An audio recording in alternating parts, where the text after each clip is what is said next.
Magic നോവലിലേക്ക് സ്വാഗതം. Kamala ഗോവിന്ദൻ്റെ അമ്മയ്ക്കായി part 5. വാമേ, രാധികയും കൊണ്ട് തുഷാരയും step കയറി. മുറിയിലെത്തിയതും തുഷാര ആശ്വസിച്ചു. തൻ്റെ ചിത്രങ്ങളൊക്കെ എടുത്തു മാറ്റിയിരിക്കുന്നു. ഭാഗ്യം. സൂര്യൻ താൻ വരച്ച ചിത്രം രാധികയെ കാട്ടി. അന്താളിച്ചു കൊണ്ടവൾ കണ്ണു മിഴിച്ചു നിന്നു. തന്നെ നിർത്തിയിട്ട് നോക്കി നോക്കി വരച്ചതുപോലെ തന്നെ. സൂര്യൻ ആ ചിത്രം ഒരു പേപ്പറിൽ പൊതിഞ്ഞു രാധികയുടെ കയ്യിൽ വെച്ചു കൊടുത്തു. ഇത് അമ്മയ്ക്കാണ്. രാധിക അത് വാങ്ങിച്ചിട്ട് അതീവ വാത്സല്യത്തോടെ ചോദിച്ചു, ഇതിനു പകരം ഞാനിപ്പോൾ എന്താ മോന് തരിക? ഒന്നും ഞാൻ കൊണ്ടുവന്നില്ലല്ലോ. എനിക്ക് വേണ്ടത് അമ്മയുടെ കൂടെ തന്നെ ഉണ്ട്. കൂസാത്ത ഒരു ചിരിയോടെ സൂര്യൻ മെല്ലെ പറഞ്ഞു. ഒന്നും മറച്ചു വെക്കാതെ തുറന്നു പറയുന്നതാണ് എൻ്റെ ശീലം. തുറന്നു തന്നെ പറയുന്നു. എനിക്ക് വേണ്ടത് അമ്മയുടെ മകളെയാണ്. രാധികയുടെ ശരീരം പൂക്കുല പോലെ വിറഞ്ഞു തുള്ളി. അവൻ ഇത് പറയാൻ ഇത്ര പെട്ടെന്ന് ധൈര്യപ്പെടുമെന്ന് കരുതിയില്ല തുഷാരി. അവളും ഒന്ന് വിറച്ചു. ഇപ്പോൾ വേണ്ട, ഞങ്ങളുടെ രണ്ടാളിൻ്റെ പഠനം പൂർത്തിയാകട്ടെ, എന്നിട്ട് ഞാൻ വരും, എൻ്റെ അമ്മയും അച്ഛനെയും കൂട്ടി. അതുവരെ അമ്മ ഇവളെ സൂക്ഷിച്ചാൽ മതി, മറ്റാർക്കും കൊടുക്കാതെ. എന്താ, അത് പറ്റില്ലേ? രാധിക മകൾ നിൽക്കുന്ന ഭാഗത്തേക്ക് നോക്കി. ഒരു വസന്തം പൂത്ത് വിടർന്നു നിൽക്കുന്നു അവിടെ. രാധിക തളർന്നു. ഉണ്ണിയേട്ടൻ അറിയാതെ തനിക്ക് എങ്ങനെ സമ്മതിക്കാൻ കഴിയും? താൻ എങ്ങനെ ഇവരെ സൂക്ഷിക്കും? അറിയില്ല. എന്നിട്ടും രാധികയുടെ നാവ് ചലിച്ചു. അറിയാതെ. സമ്മതം. തിരിച്ച് സൂര്യൻ്റെയും തുഷാരയുടെയും ഒപ്പം തൻ്റെ ചിത്രവുമായി ഹാളിലേക്ക് ഇറങ്ങി വരുമ്പോൾ രാധികയുടെ മുഖവും പ്രഫുല്ലമായിരുന്നു. എങ്ങനെയുണ്ട് എൻ്റെ മോൻ വരച്ച ചിത്രം? സൂര്യനെ ചേർത്ത് പിടിച്ചുകൊണ്ട് പത്മിനി ചോദിച്ചു. ഈ മകനെ പ്രസവിച്ചില്ലേ, അതാണ് പത്മിനി ചെയ്ത പുണ്യം. ഉള്ളിൽ തട്ടിയാണ് രാധിക പറഞ്ഞത്. പത്മിനിയുടെ മിഴികൾ അറിയാതെ നനഞ്ഞു. സ്നേഹത്തളൽ കൊണ്ട് അവർ സൂര്യൻ്റെ നെറുകയിൽ ഉമ്മ വെച്ചു. ആ നിമിഷത്തിലാണ് നെറുകയിൽ സർപ്പം കൊത്തിയതുപോലെ രാധിക ഞെട്ടിപ്പിടഞ്ഞത്. ഹാളിലേക്ക് തുറന്നിരിക്കുന്ന ഒരു പൂജാമുറി. ദൈവങ്ങളുടെ പ്രതിമകൾക്കും ഫോട്ടോകൾക്കും മുമ്പിൽ കൂമ്പിൻ്റെ സ്ഥാനത്ത് മയിലിൻ്റെ പ്രതിമയുള്ളൊരു ഊട്ടുവിളക്ക്. ആ മയിലിൻ്റെ പ്രതിമയെ ചുറ്റിപ്പിണഞ്ഞതുപോലെ ഒരു ബോംബെ ചെയിൻ. അതിൻ്റെ അറ്റത്ത് തൂങ്ങുന്ന ചുവന്ന കല്ലുകൾ കൊണ്ട് ഓമെന്നെഴുതിയൊരു താലി. ആ നിലവിളക്ക് രാധികയുടെ തലച്ചോറിനുള്ളിൽ ഒരു ചിത്രമായി തെളിഞ്ഞു. ആ താലിമാലയും 1.5 വർഷം തൻ്റെ കഴുത്തിൽ കിടന്നിരുന്ന താലി. അപ്പോൾ എൻ്റെ ദൈവങ്ങളെ, ഓടി ഓടി താൻ ഒളിക്കാൻ നോക്കിയിട്ടും ഒടുവിൽ താൻ ചെന്ന് കയറിയത് അയാളുടെ വീട്ടിലാണോ? രഘുനന്ദൻ്റെ. പെരുവിരൽ മുതൽ തളർച്ച രാധികയെ ചൂഴ്ന്നു പിടിക്കാൻ തുടങ്ങിയത് ആ നിമിഷത്തിൽ അവൾ കണ്ടു. മുറ്റത്തേക്ക് പിങ്ക് നിറമുള്ളൊരു ടൊയോറ്റ ഇന്നോവ വന്നു നിൽക്കുന്നു. തലയെടുപ്പോടെ അതിൽ നിന്നിറങ്ങി ഹാളിൻ്റെ വാതുക്കലേക്ക് വരുന്നു രഘുനന്ദനൻ. അച്ഛാ! സുമി വാതുക്കലൊക്കെ ഓടി ചെല്ലുന്നു. അതെ, ഇത് രഘുനന്ദൻ്റെ വീടാണ്. രാധി തീയിലറിയാതെ ചവിട്ടിയതുപോലൊരു നിലവിളി രഘുനന്ദൻ്റെ തൊണ്ടയിൽ അമർന്നു ഞെരുങ്ങി. അച്ഛാ! സുമി രഘുനന്ദൻ്റെ കയ്യിൽമേൽ പിടിച്ചു. എന്നിട്ട് പറഞ്ഞു, ഇത് മുത്തശ്ശിയുടെ കൂടെ വന്നവരാ, രാധികേച്ചിയും മകള് തുമ്പിയും. താഴെ മനയ്ക്കപ്പുറത്തെ പുതിയ താമസക്കാരോ ഇവരോ? രഘുനന്ദൻ്റെ മുഖം കരിവാളിച്ചു. ഒറ്റ അക്ഷരമിണ്ടാതെ അയാൾ സ്റ്റെയർ കേസിന് നേർക്ക് നീങ്ങി. സ്റ്റെപ്പുകൾ അമർത്തി ചവിട്ടി കയറി. പത്മിനി വിളറിപ്പോയി. അതിഥികളുടെ നേർക്ക് രഘുനന്ദനൻ കാട്ടിയ ആ അവഗണന എല്ലാവരെയും വിഷമിപ്പിച്ചു. ബാങ്കിലാ രഘുവേട്ടൻ. അവിടെ എന്തോ പ്രശ്നം ഉണ്ടായിട്ടുണ്ട്. അതിൻ്റെ ചൂടില. ഒന്നും തോന്നല്ല രാധികെ. ഞാൻ ചെന്ന ആളെ തണുപ്പിച്ച് വേഗം കൂട്ടിക്കൊണ്ടുവരാം, പത്മിനി പറഞ്ഞു. എന്നിട്ട് അയാൾക്ക് പിന്നാലെ വേഗം സ്റ്റെയർ കേസ് കയറി. രാധിക അനങ്ങിയില്ല, മിണ്ടിയില്ല. ഉള്ളംകാൽ മാത്രമല്ല, ഉള്ളും മുഴുവൻ പൊള്ളി നിൽക്കുകയാണവൾ. രഘുനന്ദൻ, ഇത് അയാളുടെ വീടാണ്. ചെവിക്കുള്ളിലും തലച്ചോറിലും സുനാമി ആഞ്ഞടിക്കുന്നു. സർവം തകർത്തെറിയുന്നത് പോലെ അതവളെ പൊക്കി ഉയർത്തി പുറത്തേക്ക് ആഞ്ഞെറിഞ്ഞു. അമ്മേ! ശക്തമായൊരു വിളി. ഏതോ വൻമെതിലിൽ ചെന്ന് ആഞ്ഞടിച്ചതുപോലെ രാധിക നിന്നു. തുഷാര തൻ്റെ കൈയിന്മേൽ അമർത്തിപ്പിടിച്ച് നിൽക്കുകയാണ്. രാധിക പകച്ച് ചുറ്റും നോക്കി. താനിപ്പോൾ ആ വീട്ടിലല്ല, മീനച്ചിൽ തോടിന് കുറുകെയുള്ള പാലത്തിന് മുകളിലാണ്. എന്താമ്മേ ഇത്? തുഷാര വല്ലാത്തൊരമ്പരപ്പോടെ ചോദിച്ചു. അമ്മയ്ക്കിത് എന്തു പറ്റി? അമ്മ എന്താ പെട്ടെന്ന് ഇറങ്ങി ഓടിയത്? അതും ആരോടും ഒന്നും മിണ്ടാതെ. അച്ഛൻ വീട്ടിൽ വന്നെന്ന് പേടിച്ചോ? രാധിക മകളെ മിഴിച്ചു നോക്കി. അവിടെ എല്ലാവരും വിഷമിച്ച് നിൽക്കുക. അവിടുത്തെ അച്ഛൻ നമ്മളോട് കാട്ടിയതിനേക്കാൾ മോശമായിപ്പോയി അമ്മയുടെ ഈ ഓട്ടം, തുഷാര വിഷമത്തോടെ പറഞ്ഞു. രാധിക മുഖം തിരിച്ചു നോക്കി. ദൂരെ റബ്ബർ മരങ്ങളുടെ തലപ്പുകൾക്കിടയിലൂടെ ആ വീടിൻ്റെ 2ാം നിലയുടെ ഐവറി പെയിൻറ് കാണാം. ഒടുവിൽ താൻ എത്തിയത് ആ വീട്ടിൽ, ആ ആളിൻ്റെ മുൻപിൽ. 4-5 വർഷം മുമ്പ് രഘുനന്ദനൻ്റെ ഒരു സുഹൃത്തിനെ യാദർച്ഛികമായി തൻ്റെ ഓഫീസിൽ വെച്ച് കണ്ടു. രഘുനന്ദൻ ഇപ്പോൾ പാലായിൽ എവിടെയാണോ താമസം. അന്ന് അയാൾ പറഞ്ഞു. പുതിയ ഭാര്യയോ മക്കളോ ഉണ്ടെന്ന വിവരം പറഞ്ഞില്ല. താൻ ചോദിച്ചതുമില്ല. രാധിക നെഞ്ചിൽ കൈവച്ച് നിന്നു. രഘുനന്ദന് ഭാര്യയുണ്ട്, മക്കളുണ്ട്. പെട്ടെന്ന് വെളിപാട് പോലെ രാധികയുടെ നെഞ്ചൊന്ന് പിടഞ്ഞു. മാറിൽ പാൽ ചുരന്നു കെട്ടി വിങ്ങിയതുപോലെ മനസ്സാർത്ത് കരഞ്ഞു. ചോദിച്ചു, അപ്പോൾ എൻ്റെ കുഞ്ഞ്, എൻ്റെ മോൻ, അവനെവിടെ? തൻ്റെ ഉദരത്തിൽ കുരുത്ത പേറ്റുന്നോ പറഞ്ഞ് താൻ ആദ്യം ജന്മം കൊടുത്ത കന്നിക്കുരുന്നു. അവനെ അവിടെയും കണ്ടില്ലല്ലോ. അവനെവിടെ? സുജിത്തോ സൂര്യനോ അല്ല, അവർ ഇരട്ടകളാണ്. സുജിത്ത് എഞ്ചിനീയറിംഗിൽ 5ാം സെമസ്റ്റർ, സൂര്യൻ പോസ്റ്റ് ഗ്രാജുവേഷന് ഫസ്റ്റ് ഇയർ. രണ്ടാൾക്കും കഷ്ടിച്ച് 20 കഴിഞ്ഞ പ്രായം. താൻ പ്രസവിച്ച തൻ്റെ മകൻ ഇപ്പോൾ പ്രായം 23 പുതിയ ഭാര്യ, പുതിയ മക്കൾ, പുതിയ ജീവിതം. ആദ്യത്തെ കുഞ്ഞിനെ ആ മനുഷ്യൻ കളഞ്ഞു. ദൈവമേ! അമ്മ എന്താ അങ്ങോട്ട് തന്നെ നോക്കി നിൽക്കുന്നത്? രാധിക ആ വീടിന് മേൽ നിന്നുള്ള മിഴികൾ പിൻവലിച്ച് മകളെ പകച്ചു നോക്കി. വാ, നമുക്ക് പോയേക്കാം. അമ്മ വിഷമിക്കണ്ട, നമ്മൾ ഇറങ്ങിയതല്ലേ. ഇനി അച്ഛൻ വരും മുമ്പേ വീട്ടിലെത്താം. അതാണ് നല്ലത്, തുഷാര പറഞ്ഞു. പോകാം, അടഞ്ഞ ശബ്ദത്തിൽ രാധിക പറഞ്ഞു. മകൾക്ക് പിന്നാലെ നടക്കുന്നതിനിടയിൽ രാധിക പലവട്ടം തിരിഞ്ഞു നോക്കി. ഐവറി കളറടിച്ച ആ വീടിൻ്റെ അവസാന കാഴ്ചയും മറിഞ്ഞിട്ടും വീണ്ടും നോക്കാനൊരു ഉൾപ്രേരണ. തിരിച്ചോടിച്ചെന്നാലോ? ആ വീടിൻ്റെ മുക്കും മൂലയും പരിശോധിച്ചാലോ? അവിടെ എവിടെങ്കിലും തൻ്റെ മകനുണ്ടെങ്കിലോ? മകനെ, നിന്റെ അമ്മയാടാ ഞാൻ. നെഞ്ചിലേക്കൊന്ന് വരിഞ്ഞു മുറുക്കി പിടിച്ച് ആ നെറുകയിലൊന്ന് മുകർന്ന് പറയണം. ഒരിക്കൽ മാത്രം, ഉണ്ണിയേട്ടനറിയാതെ ഒറ്റ തവണ തൻ്റെ കുഞ്ഞിൻ്റെ മുഖം ഒന്ന് കാണണം. കണ്ടേ തീരൂ. സന്ധ്യയ്ക്ക് കൃഷ്ണനുണ്ണി എത്തിയതോടെ ആ പിടച്ചിൽ ഇരട്ടിച്ചതേ ഉള്ളൂ. രഘുനന്ദൻ ഇവിടെ കൈ നീട്ടി തൊടാനെത്തുന്ന ദൂരത്തുണ്ട് എന്ന് ഉണ്ണിയേട്ടനെങ്ങാണോ അറിഞ്ഞാൽ? രാത്രി കിടക്കയിൽ തനിക്കരികിൽ വാഴപ്പിണ്ടി പോലെ രാധിക തണുത്തു കിടന്നപ്പോൾ കൃഷ്ണനുണ്ണി എഴുന്നേറ്റ് ലൈറ്റിട്ട് നോക്കി. രാധികയുടെ മുഖം കരുവാളിച്ചിരുന്നു. കൃഷ്ണനുണ്ണി ഈർഷ്യയോടെ ചോദിച്ചു, നിനക്കിത് എന്തു പറ്റിയെന്ന്? വന്നപ്പോൾ മുതൽ ഞാൻ കാണുന്നുണ്ട് ഈ വീർത്ത മുഖം. രാധിക എഴുന്നേറ്റിരുന്നു. ഉണ്ണിയേട്ടൻ രഘുനന്ദനെ കാണരുത്, ഒരിക്കലും. അല്ലെങ്കിൽ തന്നെ ഉണ്ണിയേട്ടന് തന്നെ സംശയമാണ്. ആ നിലയ്ക്ക് തൻ്റെ കന്നിക്കുരുന്നിൻ്റെ അച്ഛൻ ഇവിടെ തന്നെ ഉണ്ടെന്നുകൂടി അറിഞ്ഞാലോ? സർവനാശം വിതയ്ക്കും. ഇന്നോളം മറച്ചു വെച്ചതെല്ലാം തൻ്റെ മോളറിയും. ആദ്യമായി തന്നെ മോഹിച്ച സൂര്യൻ എന്ന പുരുഷൻ തൻ്റെ അമ്മയുടെ ആദ്യ ഭർത്താവിൻ്റെ മകനാണെന്ന ദുരന്ത സത്യം കൂടി അവൾ അറിഞ്ഞാലോ? ഈശ്വര, അവളുടെ മിഴികളിൽ അഗ്നി നിറഞ്ഞ് അത് തന്നെ ഭസ്മീകരിക്കും. വയ്യ.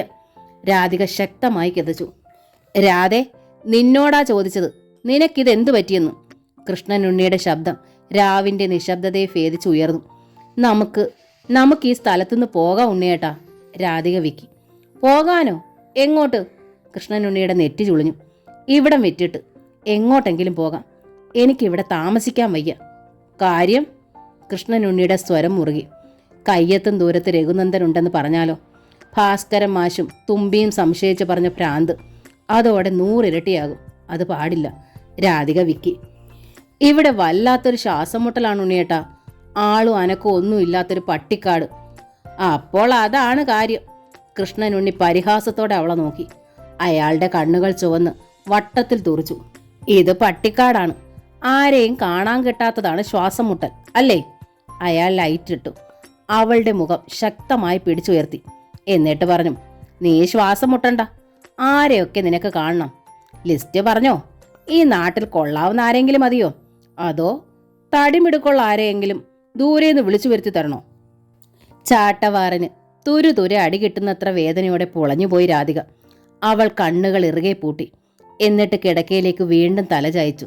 തലയിണയിലേക്ക് മുഖം പൂഴ്ത്തി കടിച്ചു പിടിച്ചു കിടന്നു. പൊട്ടി വന്ന നിലവിളിയുടെ ചീളുകൾ പുറത്തേക്ക് തെറിക്കാതിരിക്കാൻ അതോടെ രാധികയുടെ നെഞ്ചിൽ മിഴിവോടെ രഘുനാഥന്റെ മുഖം തെളിഞ്ഞു. ഒപ്പം ഒരു പിഞ്ചു കുഞ്ഞിൻ്റെ ഇടറി പതറിയ നിലവിളിയും. നേരം പുലർന്നിട്ടും രാധികയ്ക്ക് അതിൽ നിന്ന് മോചനമുണ്ടായില്ല. ഞായറാഴ്ച ആയതുകൊണ്ട് കൃഷ്ണനുണ്ണിക്ക് ഓഫീസിലേക്ക് പോകണ്ട. നേരെ പറമ്പിലേക്ക് ഇറങ്ങി. വെട്ടുകാരൻ കുഞ്ഞാപ്പൻ അതിരാവിലെ പണി തുടങ്ങി കഴിഞ്ഞിരുന്നു. വീട്ടുജോലികൾ കഠിനമായി മുഴകാനും മറ്റെല്ലാം മറക്കാനും രാധിക ശ്രമിച്ചു. കഴിഞ്ഞില്ല. അവൾക്ക് മനസ്സിലായി, കയ്യെത്തും ദൂരത്ത് രഘുനന്ദനുള്ളിടത്തോളം കാലം ആ കുഞ്ഞു കരച്ചിൽ തൻ്റെ നെഞ്ചിന് 24 മണിക്കൂറും കീറി മുറിക്കുമെന്ന്. അതോടെ അവളുടെ ഹൃദയത്തിനുള്ളിൽ ഒരത്യാർത്ഥി രൂപം കൊണ്ടു. തൻ്റെ മോനെ ഒന്ന് കാണണം, ഒരിക്കൽ ഒരു നോക്ക്. അവൻ എവിടെ? രഘുനന്ദൻ്റെ ഒപ്പം. ഇവിടെ ഇല്ലെങ്കിൽ അതിനർത്ഥം അവൻ കിഴക്കേപ്പാട്ട് തന്നെയാണെന്നാണ്. രഘുനന്ദൻ്റെ അമ്മ രാജലക്ഷ്മിക്കൊപ്പം. തിരുവല്ല ടൗണിനടുത്താണ് കിഴക്കേപ്പാട്ട് തറവാട്. താൻ ഭർത്തൃമതിയായി 1.5 വർഷം കഴിഞ്ഞ വീട്. അവിടെ ചെന്നാൽ കാണാൻ തൻ്റെ കുഞ്ഞിനെ. എങ്ങനെ പോകും അവിടെ? ലീവ് എടുത്ത് ഈ വളപ്പിനുള്ളിൽ തളച്ചിട്ടതുപോലെ കഴിയുന്ന തനിക്ക് എങ്ങനെ അവിടെ പോകാനാവും? ഉണ്ണേട്ടനറിയാതെ. പെട്ടെന്ന് രാധയ്ക്കൊരു ബുദ്ധി തോന്നി. ഹാഫ് പേ ലീവാണ് എടുത്തിരിക്കുന്നത്. 2 ഹാഫ് പേ ലീവ് ചേർന്ന് 1 ലീവാക്കി 60 ഹാഫ് പേ ലീവാണ് കമ്മ്യൂട്ട് ചെയ്ത് 1 മാസത്തേക്ക് എടുത്തിരിക്കുന്നത്. അതുകൊണ്ട് തനിക്കുള്ള ഈ മാസത്തെ ശമ്പള ബില്ല് ഓഫീസിൽ എഴുതിയിട്ടുണ്ടാവും. 3-ാം വർക്കിംഗ് ഡേ ആയ മറ്റന്നാൾ ശമ്പളം മാറും. അത് വാങ്ങാൻ എന്തായാലും താൻ തന്നെ ഓഫീസിൽ പോയേ പറ്റൂ. ചങ്ങനാശ്ശേരിയിൽ നിന്ന് കിഴക്കേപ്പാട്ട് വരെ പോയി വരാൻ 1 മണിക്കൂറേ എടുക്കും. ഉണ്ണിയേട്ടൻ അറിയില്ല, തുമ്പി അറിയില്ല, ആരും അറിയില്ല. തനിക്ക് തൻ്റെ മകനെ ഒരു നോക്ക് കാണാം, മതി. കണ്ടാൽ മാത്രം മതി, മടങ്ങാം. രാധികയുടെ നെഞ്ചിൽ ആ തീരുമാനം പങ്കുവെക്കാനാകാത്ത അതിനിഗൂഢമായൊരു ആനന്ദമായി നിറഞ്ഞു. ശമ്പള ദിവസം രാവിലെ കൃഷ്ണനുണ്ണിക്കൊപ്പം തന്നെ രാധികയെ ഒരുങ്ങി. പാലത്തിനപ്പുറത്തെ ബസ് സ്റ്റോപ്പിൽ നിന്ന് മൂത്തോലി കൊടുങ്ങല്ലൂർ വഴി ചങ്ങനാശ്ശേരിക്ക് നേരിട്ട് ബസ് കിട്ടും. 24 രൂപയാണ് ബസ് ചാർജ്, കൃഷ്ണനുണ്ണി പറഞ്ഞു. അയാൾ പോക്കറ്റിൽ നിന്ന് 50 രൂപ എടുത്ത് രാധികയുടെ കയ്യിൽ വെച്ച് കൊടുത്തു. അങ്ങോട്ടും ഇങ്ങോട്ടുമുള്ള ചാർജ് കഴിഞ്ഞ് 2 രൂപ മിച്ചമുണ്ട്. അത് വൈകിട്ടിങ്ങ് തന്നാൽ മതി. തരാം, രാധിക സമ്മതിച്ചു. ഓഫീസിൽ പോകുന്ന എല്ലാ ദിവസവും ഇങ്ങനെയാണ്. കൃത്യം വണ്ടിക്കൂലിക്കുള്ള തുക മാത്രം കൃഷ്ണനുണ്ണി കൊടുക്കും. കിട്ടുന്ന ശമ്പളം അത്രയും കൃത്യമായ കണക്കോടെ രാധിക അയാളുടെ കയ്യിൽ നിർബന്ധമായി കൊടുക്കുകയും വേണം. ചങ്ങനാശ്ശേരിയിൽ 4 കോടിയിലാണ് അഗ്രികൾച്ചറൽ ഓഫീസ്. രാധിക കയറി ചെന്നതും assistant director George Koshy sir ചോദിച്ചു, പാലക്കുള്ള ട്രാൻസ്ഫർ ഇതുവരെ ആയില്ലേ രാധികയെ? ഒരാഴ്ചയ്ക്കുള്ളിലാകും സാർ. അങ്ങനെയാണ് ഉണ്ണിയേട്ടൻ പറഞ്ഞതും രാധിക പറഞ്ഞു. കോട്ടയത്തു നിന്നും തിരുവനന്തപുരത്തു നിന്നും തൃശ്ശൂരിൽ നിന്നും ദിവസവും ജോലിക്ക് പോയി വരുന്ന സ്ത്രീകളുണ്ട്. രാധിക പാലായിന്ന് ചങ്ങനാശ്ശേരി വരെ പോയി വരുന്നതാണ് കൃഷ്ണനുണ്ണിക്ക് സങ്കടം. അംബാലിക ചിരിച്ചു. സങ്കടം യാത്ര ചെയ്യുന്നതിലല്ലല്ലോ അംബാലികയെ. ജോർജ് കോശി സാറും അമർത്തി ചിരിച്ചു. രാധിക ഒന്നും പറഞ്ഞില്ല. ഉണ്ണിയേട്ടൻ്റെ സ്വഭാവം കൃത്യമായിട്ട് അവരെ അറിയാം. അതിൻ്റെയാണ് ഈ കളിയാക്കലും ചിരിയും. അവൾ തൻ്റെ സീറ്റിലേക്കിരുന്നു. 3 മണിക്ക് മുമ്പ് തന്നെ ശമ്പള ബില്ല് മാറിക്കിട്ടി. രാധിക പണം എണ്ണിയെടുക്കുമ്പോഴാണ് തൊട്ടരികിൽ നിന്നൊരു ശബ്ദം. കല്ലുങ്കലെ രാധിക കുഞ്ഞല്ലേ? രാധിക ഞെട്ടി തിരിഞ്ഞു നോക്കി. കഴിഞ്ഞ വേനലിലെ വരൾച്ചയിൽ കൃഷിനാശം സംഭവിച്ചൊരു മധ്യവയസ്കനാണ്. ജോർജ് കോശി സാറിൻ്റെ അടുത്തായിരുന്നു ഇതുവരെ. നഷ്ടപരിഹാരം തേടിയുള്ള വരവാണ്. ഞാൻ കണ്ടിട്ടുണ്ട് കുഞ്ഞിനെ ചെറുപ്പം മുതലേ. സുഖമാണോ മോളെ? അയാൾ വീണ്ടും ചോദിച്ചു. സുഖമാണ്, രാധിക പറഞ്ഞു. എന്നിട്ട് വേഗം പുറത്തേക്കിറങ്ങി. ഒപ്പം അയാളും. രാധികയ്ക്ക് ഈർഷ്യ തോന്നി. കല്ലുങ്കലെ രാധിക. കല്ലുങ്കൽ തൻ്റെ തറവാടാണത്. 10-23 വർഷത്തിന് മുൻപുള്ള തൻ്റെ ഭൂതകാലങ്ങളെല്ലാം ഒരുമിച്ച് തൻ്റെ മുമ്പിലേക്കെന്താ ഇപ്പോൾ പാഞ്ഞു വരുന്നത്? അയാളെ അവഗണിച്ച് രാധിക വേഗം ബസ് സ്റ്റാൻഡിലേക്ക് നീങ്ങി. തിരുവല്ലേക്കുള്ള ബസ്സിലാണ് അവൾ കയറിയത്. വിലക്കാൻ സ്വയം എത്ര ശ്രമിച്ചിട്ടും കഴിയുന്നില്ല. ബലമായി ആരോ മുമ്പോട്ട് തള്ളുകയാണ് കിഴക്കേപ്പാട്ടേക്ക്. 23 വർഷത്തിന് ശേഷം രാധിക കിഴക്കേപ്പാട്ട് തറവാടിൻ്റെ മുമ്പിൽ നിന്നു. പെയിൻറ്റിങ് നിറത്തിന് വ്യത്യാസമുണ്ട് എന്നതൊഴിച്ചാൽ വീടിന് ഒരു മാറ്റവും ഇല്ല. അതെ, ഒറ്റ നില വീട്. തൻ്റെ കണ്ണീരും നെടുവീർപ്പും തങ്ങി നിന്ന വീട്. മുറ്റത്തെ കിഴക്കരിയിൽ നിൽക്കുന്ന കണിക്കൊന്നയും അതിൻ്റെ നിഴലോരത്ത് ചേർന്ന് നിൽക്കുന്ന കുറ്റിമുല്ലയും പനിനീർ ചെടിയും നന്ദ്യാർവട്ടവും ഒക്കെ അതേപടിയുണ്ട്. രാധികയുടെ പാദങ്ങൾ വിറച്ചു. വിറയ്ക്കുന്ന കരങ്ങൾ നീട്ടി കോളിംഗ് ബെല്ലടിച്ചു. വാതിൽ തുറക്കുന്നത് രാജലക്ഷ്മിയാണോ അതോ തൻ്റെ മകനോ? ശക്തി സംഭരിക്കാനായി രാധിക പോർച്ചിൻ്റെ തൂണിന്മേൽ കൈ ചുറ്റിപ്പിടിച്ചു. വാതിൽ തുറന്നത് രാജലക്ഷ്മിയല്ല, മധ്യവയസ്കയായ മറ്റൊരു സ്ത്രീ. ആരാ? അപരിചിതത്തോടെ അവർ ചോദിച്ചു. രാജലക്ഷ്മിയെ കാണാൻ വന്നതാണ്.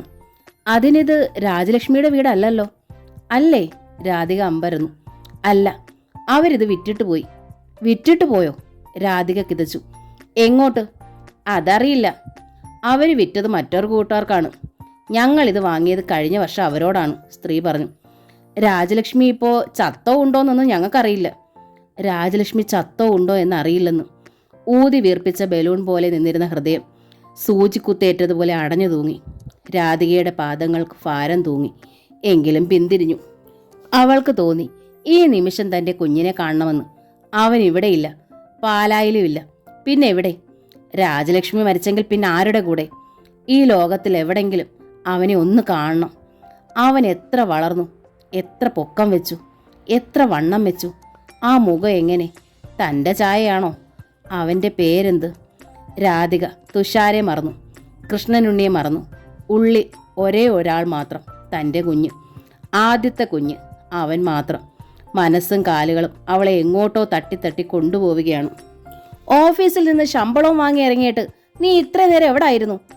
ഇടിമുഴങ്ങിയതുപോലെയുള്ള ശബ്ദം മുൻപിൽ. രാധിക ഞെട്ടി കണ്ണു മിഴിച്ചു. എങ്ങോട്ടാണ് താൻ പോയതെങ്കിലും വന്നെത്തിയത് തൻ്റെ വീട്ടുമുറ്റത്താണ്. തീ കണ്ണുകളുമായി ഉമ്മറത്ത് നിൽക്കുന്ന കൃഷ്ണനുണ്ണി, ഭയന്ന് കരുവാളിച്ച മുഖവുമായി അകത്ത വാതിക്കൽ തുഷാരയും. യാഥാർത്ഥ്യത്തിലേക്കുള്ള കൂപ്പുകുത്തൽ. രാധിക വിറങ്ങലിച്ചുപോയി. രാധേ, നിന്നോടാ ഞാൻ ചോദിച്ചത്. കൃഷ്ണനുണ്ണിയുടെ ശബ്ദം കൂടുതൽ ഉയർന്നു. ഞാൻ നിന്റെ ഓഫീസിലേക്ക് വിളിച്ചു. അപ്പോഴാണ് അറിയുന്നത് മുൻപ് പരിചയമുള്ള ഏതോ ഒരുത്തൻ്റെ കൂടെ നീ 3 മണിക്ക് മുമ്പേ പോയത്. ആരാടിയവൻ? രാധികയുടെ പെരുവിരൽ മുതൽ നെറുക വരെ പൊള്ളി. കല്ലുങ്കൽ തറവാടിനടുത്തുള്ള ആരോ ഒരാൾ. അയാളുടെ പേര് പോലും ഓർമ്മ കിട്ടുന്നില്ല. അയാളിൽ നിന്ന് രക്ഷപ്പെടാനുള്ള തത്രപ്പാടിൽ ചോദിച്ചതുമില്ല. അവൻ നിന്നെ എങ്ങോട്ടാ കൊണ്ടുപോയത്? ഹോട്ടൽ മുറിയിലേക്കോ അതോ കിഴക്കേ പാട്ടേക്ക് തന്നെയോ? കൃഷ്ണനുണ്ണിയുടെ കണ്ണുകൾ തീ കട്ട പോലെ ഉന്തി. കിഴക്കേ പാട്ടേക്കോ? രാധിക വിറച്ചു. അതേടി, ചങ്ങനാശ്ശേരിയിൽ നിന്നെ കാണാൻ അത്ര ധൈര്യത്തോടെ വരാൻ ഒറ്റ ഒരുത്തനല്ലേ ഉള്ളൂ, രഘുനന്ദനൻ. 3 നീ ഇവിടെ എത്തിയപ്പോൾ 5:30. അത്യാവശ്യ കാര്യങ്ങൾ സാധിക്കാൻ ഈ സമയം ധാരാളം മതിയടി ഒരുത്തന്. രാധിക നെഞ്ച തലച്ചു. എൻ്റെ ദൈവമേ! പൊട്ടിപ്പിളർന്നു നിന്നിരുന്ന തുഷാര അമ്മയുടെ കയ്യിൽ കടന്നു പിടിച്ചു. എന്താ അമ്മേ ഇത്? നെഞ്ചിൽ തല്ലല്ലേ? മാറടി. കൃഷ്ണനുണ്ണി തുഷാരയെ പിടിച്ചു തള്ളി മുറിയിലേക്ക് കയറ്റി വാതിലടച്ചു. എന്നിട്ട് രാധികയെ കടന്നു പിടിച്ച് ശക്തമായി ഉലച്ചു. പറയടി, അവനല്ലേടി ഓഫീസിൽ വന്നത്? 10 ആളിൻ്റെ ശക്തി ഉണ്ടായിരുന്നു കൃഷ്ണനുണ്ണിക്ക്. അല്ല. രാധിക ഇടറിപ്പൊട്ടി. ആ മനുഷ്യനല്ല, കള്ളം. കൃഷ്ണനുണ്ണി അലറി. സത്യമാണ് ഉണ്ണിയേട്ടാ. കല്ലുങ്കൽ തറവാട് അറിയാവുന്ന ഞങ്ങളുടെ നാട്ടിലുള്ള ഒരാളാണത്. കൃഷി നശിച്ച നഷ്ടപരിഹാരത്തിന് വന്നതയാൾ. അവൻ്റെ കൂടെ നീ എന്തിനിറങ്ങി? ഞാൻ അയാളുടെ കൂടെ അല്ല ഇറങ്ങിയത്. താമസിച്ചത് ആരുടെയും കൂടെ പോയിട്ടുമല്ല. പിന്നെ ചങ്ങനാശ്ശേരി കൊടുങ്ങൂർ റൂട്ടിൽ 4 മുമ്പ് ഒരു കാർ അപകടം ഉണ്ടായി. വഴി ബ്ലോക്കായി എന്നത് തിരികെ വരുമ്പോൾ കണ്ടതോർത്തു. രാധിക അത് പറഞ്ഞു. കൃഷ്ണനുണ്ണിയുടെ നെറ്റി ചുളിഞ്ഞു. വിശ്വസിക്കണോ വേണ്ടയോ? അയാൾ രാധികയുടെ കണ്ണുകളിലേക്ക് ചുഴിഞ്ഞു നോക്കി. എന്നിട്ട് മുരണ്ടു. സത്യം ചെയ്യണ നീ. എന്നാൽ ഞാൻ വിശ്വസിക്കാം. ചെയ്യാം. രാധിക നിലവിളക്കടകത്ത് കത്തിക്കാൻ ഒരുങ്ങി. കത്തിച്ച നിലവിളക്കിൽ തൊട്ട് കൃഷ്ണനുണ്ണി ഒരുപാട് സത്യം ചെയ്യിച്ചിട്ടുണ്ട്. വേണ്ട, നിലവിളക്കിൽ തൊട്ട് സത്യം ചെയ്യണ്ട. പിന്നെ? രാധിക മുഖമുയർത്തി. ഇവിടെ അടുത്തല്ലേ ക്ഷേത്രം, കടപ്പാട്ടൂരമ്പലം. അവിടെ പോയി ശ്രീകോവിലിന് മുമ്പിൽ നിന്ന് സത്യം ചെയ്യണം. അയ്യോ! രാധിക വിറച്ചു തുള്ളി. ക്ഷേത്രത്തിൽ ശ്രീകോവിലിന് മുൻപിൽ നിന്ന് സത്യം ചെയ്യാനോ? വാടി. കൃഷ്ണനുണ്ണി മുറ്റത്തേക്ക് ഇറങ്ങിക്കഴിഞ്ഞു. രാധിക തറഞ്ഞു നിന്നു. പോയാൽ ഉഗ്രമൂർത്തിയായ ശ്രീ പരമേശ്വരന്റെ മുൻപിൽ നിന്ന് കള്ളസത്യം ചെയ്യണം. പോയില്ലെങ്കിലോ ഇന്നത്തോടെ ജീവിതം തീരും. വാടി ഇങ്ങോട്ട്. കൃഷ്ണനുണ്ണി രാധികയെ പിടിച്ച് മുറ്റത്തേക്കിറക്കി ബലമായി മുന്നോട്ട് നയിച്ചു. ഉണ്ണിയേട്ടാ, ക്ഷേത്രത്തിന് മുൻപിൽ നിന്ന് സത്യം ചെയ്യുന്നത് മഹാപാവമാണ്. പ്ലീസ് എന്നെ വിട്. രാധിക കേണു.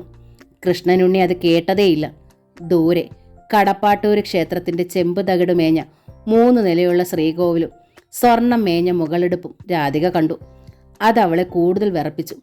കൃഷ്ണനുണ്ണി പിൻവാങ്ങിയില്ല, പതറിയില്ല. ആരൊക്കെ ക്ഷേത്രത്തിലുണ്ട് എന്ന് ശ്രദ്ധിച്ചില്ല. ശ്രീകോവിലിന് മുൻപിൽ രാധികയെ നിർത്തി. പറയടി, നീ പോയത് രഘുനന്ദന്റെ കൂടെ അല്ലെന്ന്. കൃഷ്ണനുണ്ണി കിതപ്പോടെ പറഞ്ഞു. രാധിക ഏറ്റു പറഞ്ഞു. ഞാൻ പോയത് രഘുനന്ദന്റെ കൂടെ അല്ല, ശ്രീ പരമേശ്വരനാണ് സത്യം. പറഞ്ഞു തീർന്നതും രാധിക കണ്ണു തുറന്നു. അവൾ അതിശക്തമായി നടുങ്ങിപ്പോയി. തുറന്ന മിഴികൾക്ക് മുൻപിൽ അതാ ജീവനോടെ നിൽക്കുന്നു രഘുനന്ദൻ്റെ അമ്മ, കിഴക്കേപ്പാട്ടെ രാജലക്ഷ്മി. അമ്മ. രാധികയുടെ നാവിൻ തുമ്പിൽ അറിയാതെ അക്ഷരങ്ങൾ ഉരുണ്ടുകൂടി. അവ നടുക്കത്തിൻ്റെ ശബ്ദമായി പുറത്തേക്ക് തെറിച്ചു. രാജലക്ഷ്മിയുടെ മുഖം പെട്ടെന്ന് ചുവന്നു. ശ്രീകോവിലിൻ്റെ നേരെ മുൻപിലായിരുന്നെങ്കിലും ക്ഷേത്രഗോപുര നടയ്ക്ക് വെളിയിൽ നിന്നായിരുന്നു സത്യപ്രതിജ്ഞ. അത്യന്തം നിന്ദയോടെ രാധികയുടെ മുഖത്തേക്ക് ഒന്ന് നോക്കിയിട്ട് രാജലക്ഷ്മി ഗോപുര നടക്കി ഉള്ളിലേക്ക് കയറാനായി തിരിയുമ്പോഴാണ് കൃഷ്ണനുണ്ണി അവരെ ശ്രദ്ധിച്ചത്. നടുക്കത്തോടെ അയാൾ രാജലക്ഷ്മിയെ തിരിച്ചറിഞ്ഞു.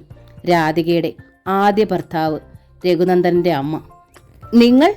കൃഷ്ണനുണ്ണി അവർക്കരികിലേക്ക് നീങ്ങി. കടുത്ത സ്വരത്തിലാണ് ചോദ്യം. നിങ്ങളെന്താ ഇവിടെ? രാജലക്ഷ്മി നിന്നു. നിന്ദയോടൊപ്പം അവരുടെ മുഖത്തും മിഴികളിലും ഒന്നുകൂടി തെളിഞ്ഞു പരിഹാസം. ഇത് പെരുമപ്പെട്ട കടപ്പാട്ടൂർ ക്ഷേത്രമാണ്. കേട്ടിട്ടില്ലേ? 1960 വെട്ടിയ മരത്തിന്റെ കടക്കലിൽ നിന്ന് സ്വയംഭൂവായി ഉയർന്നു വന്ന ദേവവിഗ്രഹത്തെക്കുറിച്ച് കാണണമെന്നും തൊഴുത് സങ്കടം പറയണമെന്ന് തോന്നുന്ന ആർക്കും വരാ ഇവിടെ, രാജലക്ഷ്മി പറഞ്ഞു. കൃഷ്ണനുണ്ണിയുടെ ശ്വാസഗതി വർദ്ധിച്ചതേ ഉള്ളൂ. വല്ലാത്തൊരു ഭീതിയായി രാജലക്ഷ്മിയുടെ സാന്നിധ്യം അയാളെ പൊതിഞ്ഞു നിന്നു. രാധിക അനങ്ങാനാവാത്ത വിധം തറഞ്ഞു നിൽക്കുകയാണ്. ഒരു കുഞ്ഞിൻ്റെ കരച്ചിൽ കൂടുതൽ ശക്തമായി പൊതിഞ്ഞു പിടിക്കുന്നു. രാധിക രാജലക്ഷ്മിയെ ശ്വാസം പിടിച്ചു നിർത്തുന്ന മട്ടിൽ നോക്കി. പ്രായവേറെയായി, മുടിയിൽ നല്ലവണ്ണം നരയുണ്ട്. എന്നാലും അന്നത്തെ അതേ ഐശ്വര്യം, പ്രൗഢി, അമിതമായ ക്ഷീണമോ ചുളിവോ ശരീരത്തിനില്ല. അന്നത്തേതുപോലെ സെറ്റും ഉണ്ട് തന്നെ വേഷം. നിത്യവും ധരിക്കുന്ന കുട്ടി ആഭരണങ്ങൾ ഇപ്പോഴുമുണ്ട്. ഈ അമ്മയെയും അമ്മയോടൊപ്പമുള്ള തൻ്റെ കുഞ്ഞിനെയും കാണാൻ താൻ കിഴക്കേപ്പാട്ട് വരെ പോയി. കാണാതെ വന്നപ്പോൾ നെഞ്ചു പൊടിഞ്ഞാണ് മടങ്ങിയത്. അതിവിടെ ഇരുന്ന് കടപ്പാട്ടൂരപ്പൻ അറിഞ്ഞു. അതാണ് അമ്മയെ ഈ ശ്രീകോവിലിന് മുൻപിൽ എത്തിച്ചത്, സത്യം ചെയ്യാൻ വേണ്ടി തന്നെയും. എവിടെ എൻ്റെ മോൻ എവിടെ? അമ്മയും അവനെ ഉപേക്ഷിച്ചോ? രാധികയുടെ നെഞ്ചിലെ ജ്വാലയിൽ നിന്ന് ആ ചോദ്യം നാവിൻ തുമ്പോളം എത്തി. തൊട്ടടുത്ത് നിൽക്കുകയാണ് കൃഷ്ണനുണ്ണി. അതുകൊണ്ട് തന്നെ ചോദ്യം പുറത്തേക്ക് വന്നില്ല. രാധിക നാവ് കടിച്ചു പിടിച്ചു. ചോദ്യം ഹൃദയത്തിലിട്ടടച്ചു. അതോടെ അവളും വല്ലാതെ കിതച്ചു. രാധികയുടെയും കൃഷ്ണനുണ്ണിയുടെയും പാരവശ്യം അത്രയും ഗൂഢമായി ശ്രദ്ധിക്കുകയായിരുന്നു രാജലക്ഷ്മി.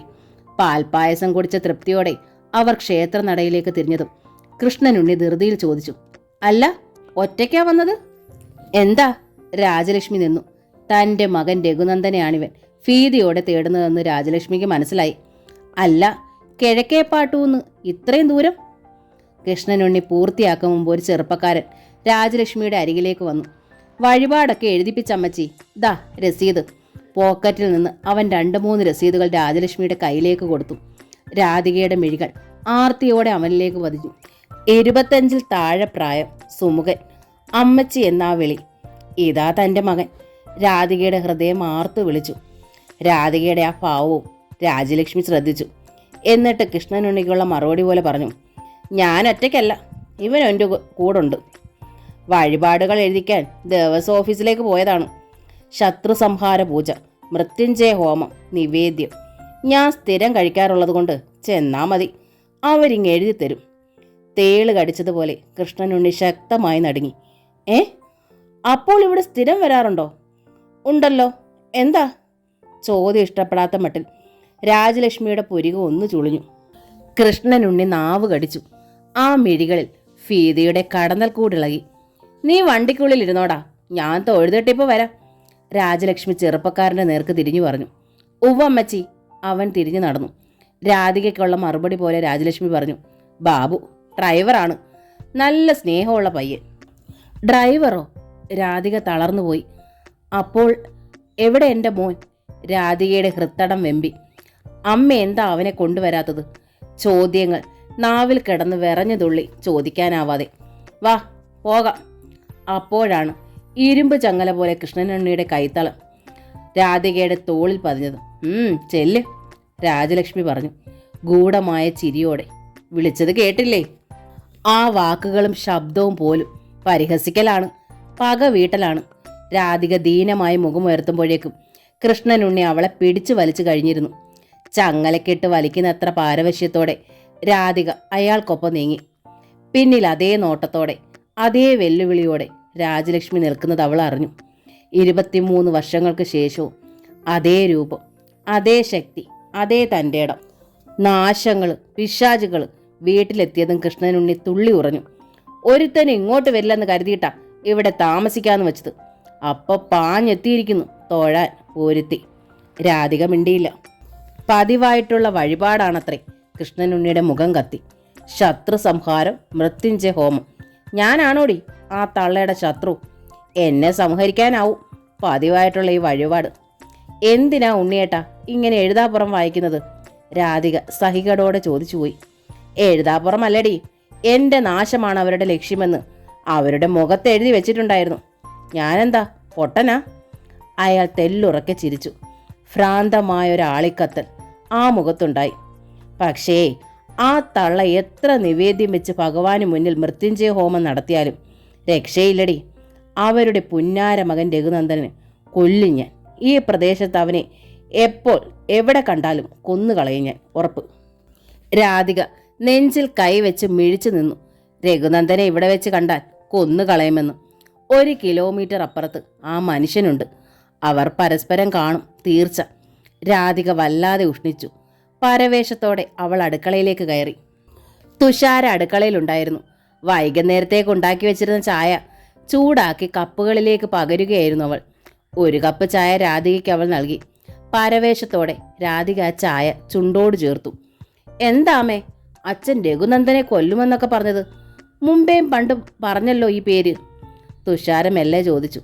സൂര്യേട്ടൻ്റെ അച്ഛൻ്റെ പേരും രഘുനന്ദൻ തന്നെയല്ലേ അമ്മേ? രാധികയുടെ കയ്യിലിരുന്ന കപ്പ് ചായയോടെ തറയിലേക്ക് വീണുടഞ്ഞു. സംശയത്തിൻ്റെ ഒരു തീപ്പൊട്ട് മകളുടെ നെഞ്ചിൽ കിടന്നെരിയുന്നുണ്ടോ? രാധിക ഭയത്തോടെ പിൻവലിഞ്ഞു. മകളോട് ഉത്തരം പറയാതെ, അവളെ നേരിടാനാവാതെ മുറിക്കുള്ളിലിരുന്നവൾ ഉരുകി. സന്ധ്യയായിട്ടും രാത്രിയായിട്ടും രാവേറെയായിട്ടും കൃഷ്ണനുണ്ണിക്ക് സമാധാനമായില്ല. രാജലക്ഷ്മിയുടെ വരവ് തിളച്ച ഇരുമ്പയിരു പോലെ അയാളെ ആകെ പൊതിഞ്ഞു പിടിച്ചിരിക്കുകയാണെന്ന് രാധികയ്ക്ക് മനസ്സിലായി. രാവേറെ ചെന്നിട്ടും ഒന്നിൽ നിന്നും അടുത്തതിലേക്ക് തീ പിടിപ്പിച്ചിട്ടെന്നാണ് നിരന്തരം കൃഷ്ണനുണ്ണി സിഗരറ്റ് പുകച്ച്. തടയാൻ ഒരു ചെറുവിരൽ പോലും അനക്കാൻ രാധികയ്ക്ക് കഴിഞ്ഞില്ല. പുലർച്ചെ അയാൾ അസ്വസ്ഥനായി തന്നെയാണ് ഓഫീസിലേക്ക് പോയത്. തുഷാര ഓമനയുടെ കൂട്ട് തേടി താഴെ മനപ്പറമ്പിലേക്ക് കയറിയതോടെ രാധിക തീരുമാനിച്ചു, രാജലക്ഷ്മിയെ കാണണം. അവർ ആരാമത്തിൽ തന്നെ ഉണ്ടാവും. രാധിക വേഗം വേഷം മാറി നല്ലൊരു സാരി ഞൊറിയിട്ട് കൊടുത്തു. മുഖം ഒന്ന് മിനുക്കി, മുടി ചീകി മെടഞ്ഞിട്ടു. ധൃതിയിൽ ഉമ്മറത്തേക്ക് ഇറങ്ങിയത് നിന്നുപോയി. മുൻപിൽ രാജലക്ഷ്മി. നീ എന്നെ കാണാൻ തന്നെ ഇറങ്ങിയതാണല്ലേ? രാജലക്ഷ്മിയുടെ മുഖത്ത് നിറഞ്ഞ ഗൗരവമായിരുന്നു. രാധിക അവരെ മിഴിച്ചു നോക്കി. നീ എന്നെ തേടി വരുമെന്ന് ഇന്നലെ നിന്റെ മുഖത്തുണ്ടായിരുന്നു. പരിഹാസം നിറഞ്ഞ ഗൗരവത്തോടെ രാജലക്ഷ്മി തുടർന്നു. എനിക്കത് വ്യക്തമായി മനസ്സിലായി. അതാണ് നീ അങ്ങോട്ട് വരുന്നതിന് മുമ്പ് ഞാൻ ഇങ്ങോട്ട് വന്നത്. കാരണം പത്മത്തിനറിയില്ല നീ ആരാണെന്ന്. ഒരിക്കലും അവൾ അറിയാനും പാടില്ല. രാധിക മിണ്ടിയില്ല. എന്തിനാ നീ ഇങ്ങോട്ട് തന്നെ വന്നത്? എന്താ നിന്റെ ലക്ഷ്യം? രാജലക്ഷ്മിയുടെ മിഴികൾ തീക്ഷ്ണങ്ങളായ ശബ്ദത്തിലുണ്ടായിരുന്നു അതേ തീക്ഷ്ണത. ഒരിക്കൽ നീ ചവിട്ടിക്കൊന്നതാണ് എൻ്റെ മകനെ. മൃതസഞ്ജീവനി മന്ത്രം ഉരുക്കഴിച്ചാണ് ഞാൻ എൻ്റെ മകന് ഉയിര് കൊടുത്തത്. ഇപ്പോഴവൻ ജീവിക്കുകയാണ്. എന്തിനാ നീ എൻ്റെ മുൻപിലേക്ക് വന്നത്? എനിക്കതറിയണം. രാധിക സ്തബ്ധയായി നിന്നു. എൻ്റെ ജീവിതത്തിലെ ഏറ്റവും ധന്യമായ ദിവസമായിരുന്നു ഇന്നലെ. രാജലക്ഷ്മി ഗൂഢമായ ചിരിയോടെ പറഞ്ഞു. എൻ്റെ മകനെ ഭയന്ന് നിന്റെ ഭർത്താവിന് ഭ്രാന്ത് പിടിച്ചിരിക്കുന്നു എന്ന് ഞാൻ ഇന്നലെ നേരിൽ കണ്ടു. അതായിരുന്നു മഹാദേവന് മുൻപിലുള്ള ആ സത്യപ്രതിജ്ഞ. രാധിക വിളറി നിന്നു. എൻ്റെ രഘു നിന്നെ ശപിച്ചിട്ടുണ്ടോ എന്നെനിക്കറിയില്ല. പക്ഷെ ഞാൻ അവനെ 10 മാസം വയറ്റിൽ ചുമന്ന് നൊന്ത് പ്രസവിച്ച് ഞാൻ നിന്നെ 100 കുറി ശപിച്ചിട്ടുണ്ട്. അത്രയേറെ തകർന്നു പോയിരുന്നു അന്ന് എൻ്റെ കുഞ്ഞും ഞാനും. അമ്മേ, ഞാൻ രാധികയുടെ നാവിന് മെല്ലെ ജീവൻ വെച്ചു. മിണ്ടരുത് നീ. രാജലക്ഷ്മി രാധികയുടെ നേർക്ക് ശക്തമായി വിരൽ ചൂണ്ടി. ഒറ്റ അക്ഷരം മിണ്ടരുത് നീ. കാരണമുണ്ടടി.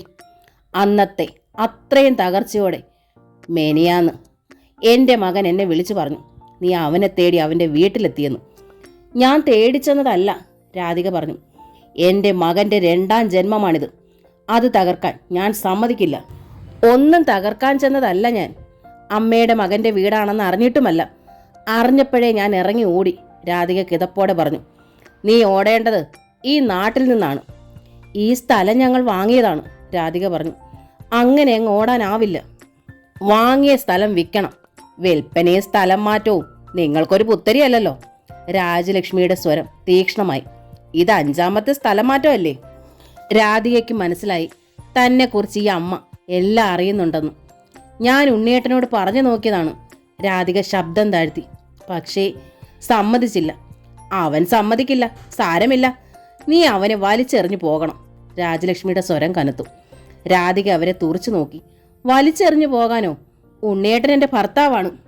എൻ്റെ മകന് നിന്റെ ഭർത്താവായിരുന്നു. എന്നിട്ടോ ഇപ്പോൾ നീ അവൻ്റെ കൂടെ അല്ലല്ലോ. രാജലക്ഷ്മിയുടെ സ്വരം കൂടുതൽ കടുത്തു. രാധിക തീയിൽ ചവിട്ടിയതുപോലെ പിന്നോക്കം നീങ്ങിപ്പോയി.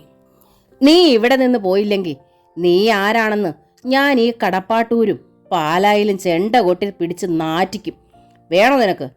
രാജലക്ഷ്മിയുടെ സ്വരം പോലും ചുട്ടുപൊള്ളി. എനിക്കൊരു കാര്യം അറിയണം. ആ ഭയത്തിനിടയിലും രാധികയുടെ നെഞ്ചിനുള്ളിൽ ഒരു ചോദ്യം വിങ്ങി വിതുമ്പി തെറിച്ചു. എൻ്റെ മോൻ അവനെവിടെ? നിന്റെ മോനോ? രാജലക്ഷ്മി നെറ്റി ചുളിച്ചു. അതെ, എൻ്റെ മോൻ. ഞാൻ പ്രസവിച്ച എൻ്റെ കന്യക്കുരുന്ന്. രാധിക കൂടുതൽ വെമ്പി. നീ പ്രസവിച്ചിട്ടുണ്ടോ? രാജലക്ഷ്മിയുടെ സ്വരത്തിൽ ഒട്ടും അലിവില്ലായിരുന്നു. എങ്കിലതീ ഗർഭപാത്രത്തിന് തന്നെ അപമാനമാടി. എന്ത് അപമാനപ്പെട്ടാലും ഗർഭപാത്രത്തിനൊരവകാശമുണ്ട്. രാജലക്ഷ്മിയുടെ ക്രൂരമായ അധിക്ഷേപം രാധികയുടെ വിതുമ്പൽ മാറ്റി. പകരം ഒരു വാശി അവളിലും ആവേശിച്ചു. ആ അവകാശത്തിന്റെ പേരിലാണ് ചോദിക്കുന്നത്. എൻ്റെ മോൻ എവിടെ? എനിക്ക് അവനെ കാണണം. എവിടെ ഒളിപ്പിച്ചു വെച്ചാലും എനിക്ക് കണ്ടേ തീരൂ. ഇല്ല. രാജലക്ഷ്മി തറഞ്ഞു നിന്നു. ശക്തമായി വിരൽ ചൂണ്ടി. നീ അവനെ കാണില്ല. നിനക്കവനെ ഇനി കിട്ടുകയുമില്ല. അവകാശവും പറഞ്ഞ് എൻ്റെ മകൻ്റെ മുൻപിലേക്ക് നീ വന്ന നിന്നെ നേരിടുന്നത് അവനാവില്ല, ഞാനാകും. ഒരടി കൂടി രാജലക്ഷ്മി രാധികയുടെ മുമ്പിലേക്ക് നീങ്ങി നിന്നുകൊണ്ട് തന്നെ പറഞ്ഞു. നിന്നെ കൊല്ലാൻ ഒരു കത്തി 23 വർഷം മുമ്പ് ഞാൻ വാങ്ങിവെച്ചതാണ്. ഇന്ന് ഞാനത് കളഞ്ഞിട്ടില്ല, സൂക്ഷിച്ചു വെച്ചിട്ടുണ്ട്. നിന്നെ കൊന്നിട്ട് ജയിലിൽ പോയാൽ സ്വന്തം മകന് വേണ്ടി ഒരമ്മ ചെയ്യുന്ന ഏറ്റവും വലിയ പുണ്യമാടിയത്. ഒന്നുകൂടി തറപ്പിച്ച് രാജലക്ഷ്മി പറഞ്ഞു, രാധികയുടെ മിഴികളിലേക്ക് തന്നെ നോക്കിക്കൊണ്ട്. എന്നെക്കൊണ്ടത് നീ അത് ചെയ്യിക്കരുത്. അത് പറയാൻ വേണ്ടി മാത്രമാണ് ഞാൻ നിന്നെ തേടി ഇവിടെ വന്നത്. മറക്കണ്ട നീ. ഒരു പട നയിക്കുന്ന തലയെടുപ്പോടെ രാജലക്ഷ്മി വെട്ടിത്തിരിഞ്ഞ് മുറ്റത്തേക്ക് ഇറങ്ങി നടന്നു. അത് കണ്ടപ്പോൾ വല്ലാത്തൊരു വാശി രാധികയും ചൂഴ്ന്നു പിടിച്ചു. തൻ്റെ മകനെ താൻ തിരിച്ചു ചോദിച്ചില്ല. ഒരു നോക്ക് കാണണമെന്നേ പറഞ്ഞോളൂ. അത് നിഷേധിക്കാൻ കിഴക്കേപ്പാട്ട രാജലക്ഷ്മിക്ക് എന്ത് അധികാരം? ശരി, രാജലക്ഷ്മി പറയണ്ട, രാധിക സ്വയം പറഞ്ഞു. രഘുനന്ദനൻ പറയട്ടെ. ഒറ്റ നിമിഷം കൊണ്ട് രാധിക തീരുമാനമെടുത്തു. സ്റ്റേറ്റ് ബാങ്കിലാണ് രഘുനന്ദന് ജോലി എന്നറിയാം. കഴിഞ്ഞ ശനിയാഴ്ച വീട്ടിലെത്തിയ സമയം വെച്ച് നോക്കിയാൽ തീർച്ച പാലയിൽ തന്നെയാണ്. കൃഷ്ണനുണ്ണി അറിഞ്ഞാലോ എന്ന് രാധിക ഭയന്നതേയില്ല. അതിലും വലുതായിരുന്നു മകനെ കാണാനുള്ള ആവേശം. രാധിക വേഗം ഇറങ്ങി. മുരിക്കുംപുഴ ജംഗ്ഷന്റെ ഇപ്പുറത്തെത്തിയതും പാലായ്ക്കുള്ളൊരു ബസ് കിട്ടി. പൊൻകുന്നത്ത് നിന്നും വരുന്ന ബസ്. രാധിക അതിൽ കയറി പാലാ മുനിസിപ്പൽ സ്റ്റാൻഡിൽ ഇറങ്ങി. കഷ്ടിച്ച് 1.5 കിലോമീറ്റർ പോലും ദൂരമില്ല. രാധിക ചുറ്റും നോക്കി. എവിടെയാണ് സ്റ്റേറ്റ് ബാങ്ക്? സ്റ്റാൻഡിൽ തന്നെയുള്ള ഒരു ഫ്രൂട്ട് സ്റ്റാളിലേക്ക് രാധിക നീങ്ങി.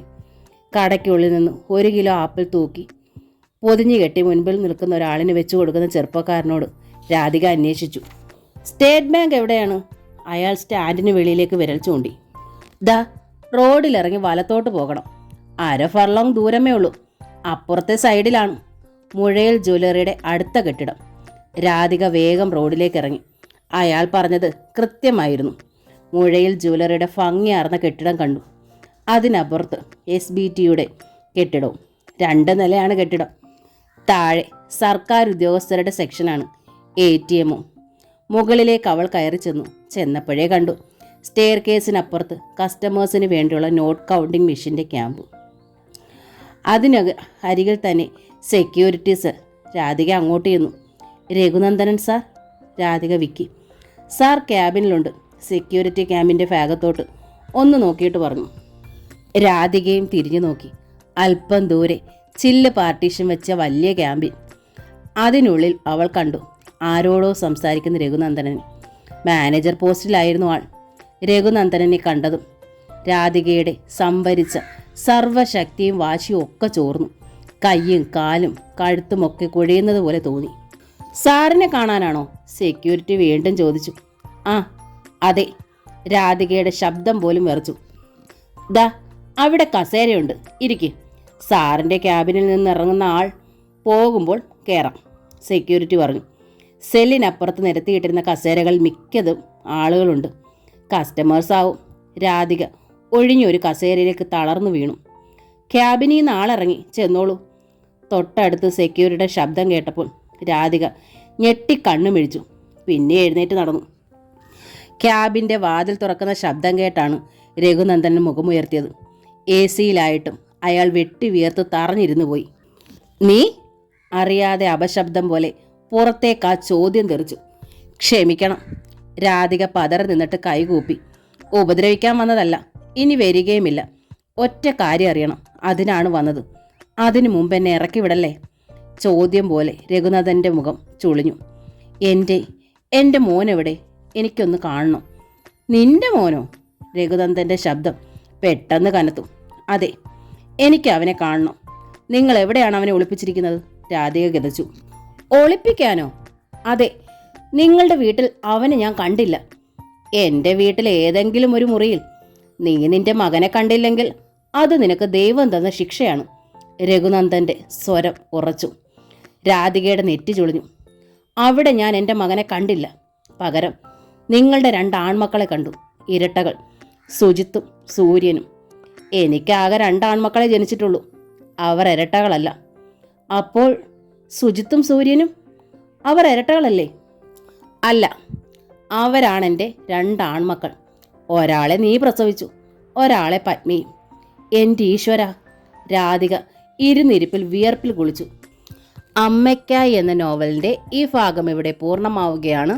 ഈ നോവൽ നിങ്ങൾക്ക് ഇഷ്ടമായെങ്കിൽ പ്ലീസ് ഒന്ന് ലൈക്ക് ചെയ്ത് ഷെയർ ചെയ്ത് സബ്സ്ക്രൈബ് ചെയ്യണേ. Thank you.